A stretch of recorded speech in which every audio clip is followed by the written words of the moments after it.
Thanks for joining me. My name is Sean Egglestone and I'm a registered dietitian, and today we're going to be talking about low carb diets versus high carb diets. One of the things that I encounter frequently and that you might have seen in presentations online or blog posts is that low carb diets are outperforming high carbohydrate diets when put to the test with a group of people. Their weight loss is more significant, their lipid panel changes are better, their hemoglobin A1C or their 3-month blood sugar average improves more. And today, we're going to be debunking this myth and taking a look at one study and examining why are these high carbohydrate diets not performing very well? Why are the low carbohydrate diets performing better? So let's skip to a screenshot. We'll take a look at a study and I'm going to walk you through how I examine it and why I think that the data is flawed. One of the first things that I look at is the absolute data significant? One of the things that we come across here is weight loss. Weight loss is one of the most common markers that people use in these types of studies. And we find that the low carbohydrate group lost more weight than the low fat group. So people automatically assume that the low carbohydrate diet must be better. But this study is a 2-year long study, and the total weight loss for the low carbohydrate group was around 4.7 kilos or right around 11 pounds. So 11-pound weight loss over 2 years is really not that much. So even though one group might perform better than another group, that doesn't tell us, did they actually perform well? Were their changes significant? An 11-pound weight loss is not that substantial over 2 years. This is just another graph that's showing the different weight losses. So yes, the low carbohydrate group does lose more weight than the other two groups, but it's not that significant, all things considered. Looking at a different graph here, let's focus our attention to their LDL cholesterol. So the low carbohydrate group did have a better improvement in their LDL cholesterol compared to the low fat group, but that's a 3-point drop. That's not that significant. So over 2 years, a 3-point drop in their LDL cholesterol, I don't really care about that. I don't care if the low carb diet performed better than the low fat diet. What I care about is, did it actually perform well? Are we seeing major improvements in our health markers? Moving on to talking point 2, diets don't have to be healthy. It's just that one has to outperform the other. And that's frequently what we see in these studies, is they're not actually looking at the performance of one diet. Does one diet really make a huge improvement in your health? What they're looking at is, does one diet do better than another diet? One diet just has to outperform another one. It doesn't actually have to perform particularly well. So it's about comparison, not absolute performance.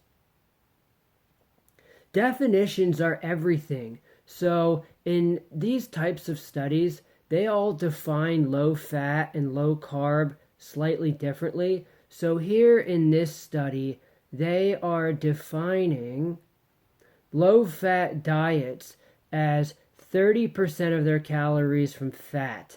Now, another study might say 35% of their calories from fat. So this definition of low-fat and low-carb has not been standardized.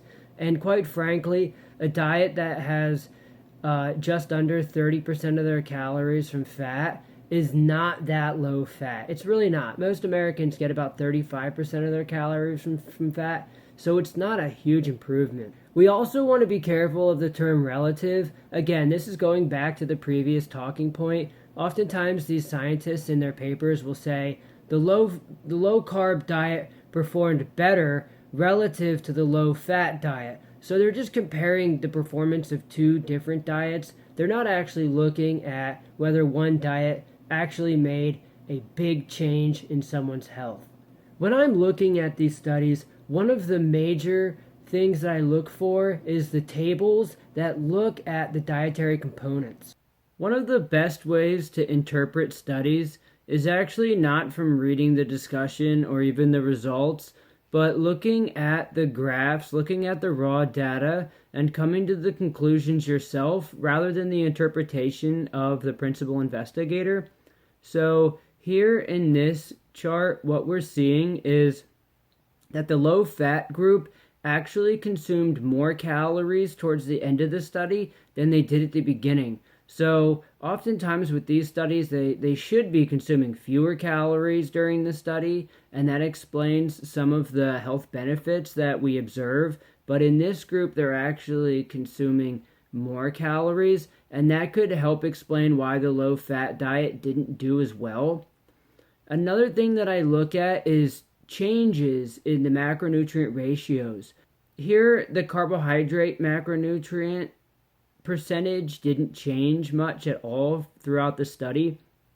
The same thing with the protein and the total fat. One other component that I look at is their fiber intake.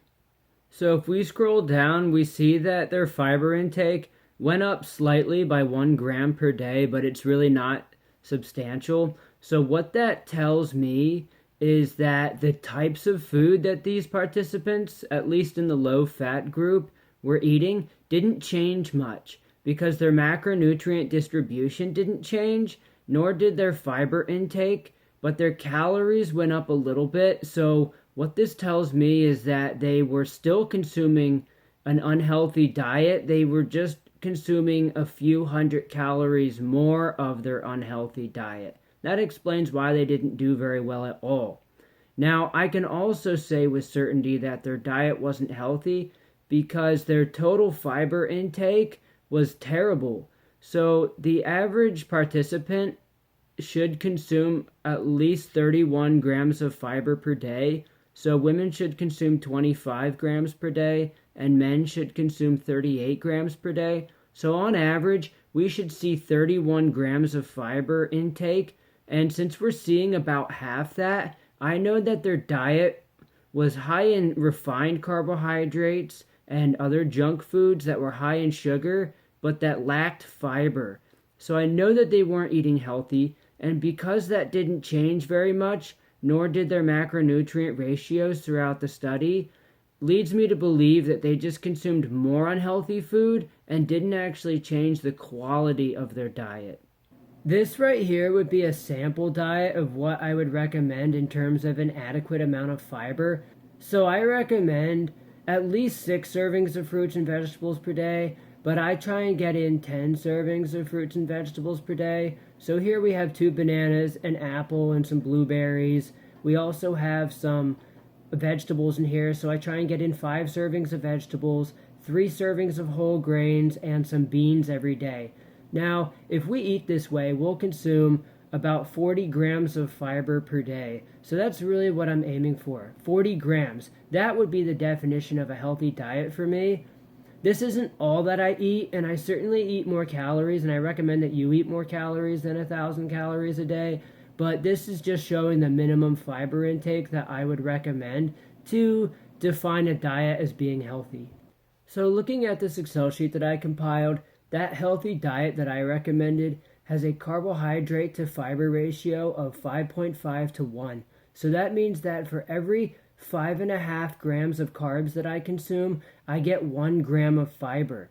So for example, spinach has 2 grams of carbs for 1 gram of fiber. Apples have a 6 to 1 ratio. And then moving down the list, Fruit Loops is 9 to 1. White bread is 11 to 1.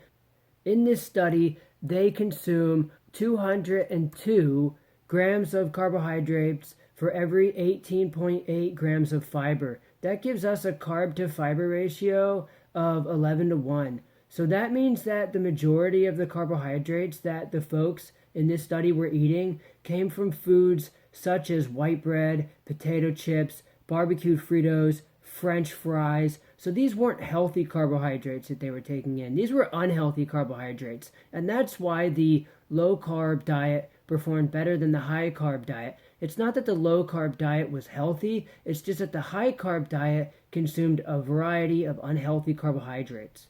So again, looking at these studies, I always look at the charts. I don't look at what they mention. I mean, it is important to read it, but it's important more so to look at the charts and examine the data in the way that I told you to.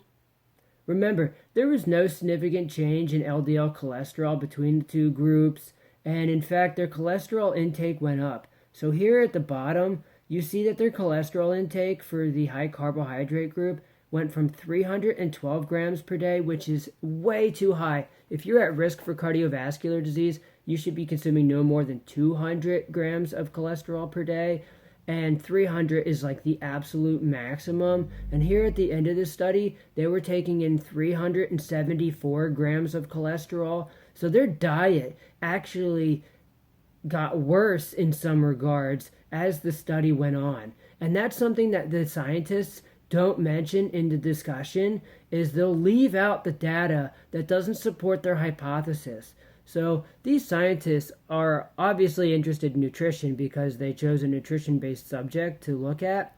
And usually they'll have a hypothesis that says something like, we believe that the low-carb group will outperform the high-carb group.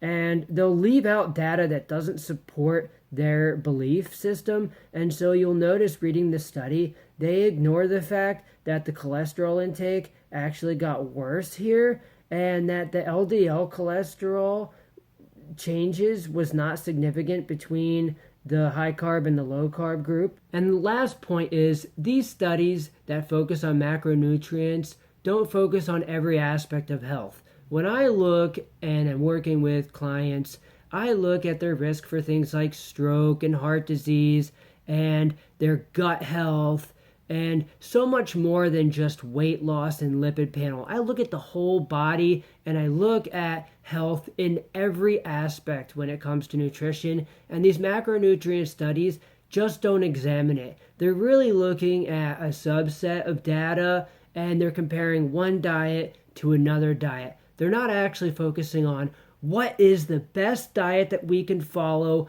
for maximum health results. And that's why it's important to meet with a dietitian and get involved so that you can focus on what is the healthiest diet that you could possibly follow, rather than reading these limited studies and coming to a conclusion that's often false. So I hope you found value in this video. If you haven't checked out my website, SeanTheRD.com, there's a variety of other educational videos on there, as well as my YouTube channel, and I also have frequently asked questions. So there's a lot of content, and my site and the content that I put out will direct you towards what is the healthiest diet that you can follow, and I always provide open, truthful information. Thanks guys for watching. Cheers.